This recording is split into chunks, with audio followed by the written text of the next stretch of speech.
Why hormone replacement therapy may be safer than you think. The pendulum has swung from one extreme to the other when it comes to hormone replacement therapy (HRT) to treat symptoms of menopause.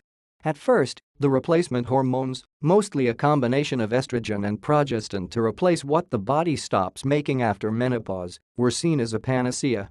Doctors thought they could not only relieve hot flashes and night sweats but also prevent chronic aging diseases like heart problems and weakening bones.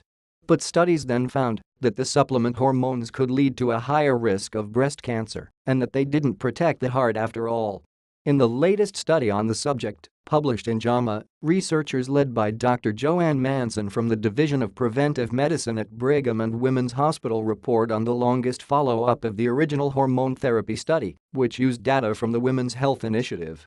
More than 27,000 women who were randomly assigned to receive either a placebo, a combination of hormones, estrogen plus progestin, or estrogen alone, if they had had a hysterectomy.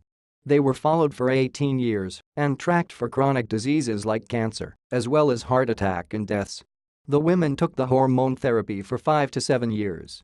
By the end of the 18-year study, the death rates from any cause among the women receiving some form of hormone therapy were similar to that of women who took the placebo.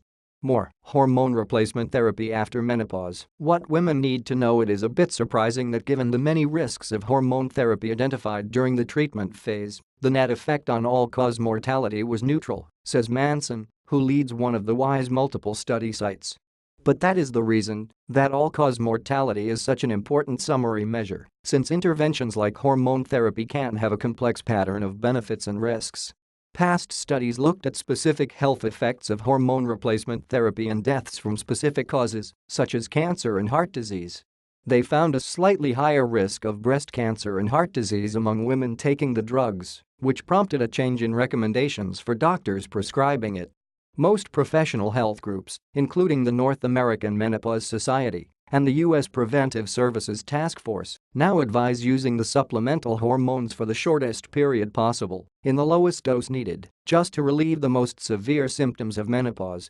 Hormone therapy is no longer widely recommended to prevent chronic disease like osteoporosis, heart disease or cancer, as they previously were.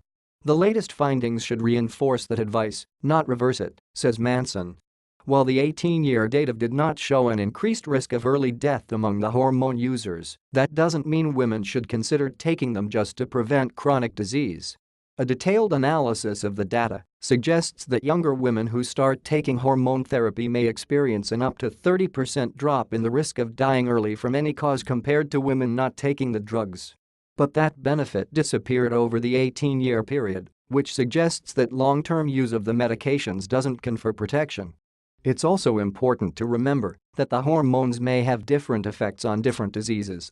For example, studies have hinted that estrogen may decrease the risk of breast cancer and even lower risk of heart disease, but it increases the risk of endometrial cancer, which is why hormone therapy usually includes both estrogen and progestin, which protects the endometrium.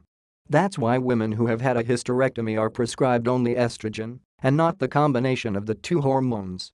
Progestin, however, may contribute to a higher risk of breast cancer. To help understand the beneficial and harmful effects of the hormones, a measure like deaths from any cause is useful.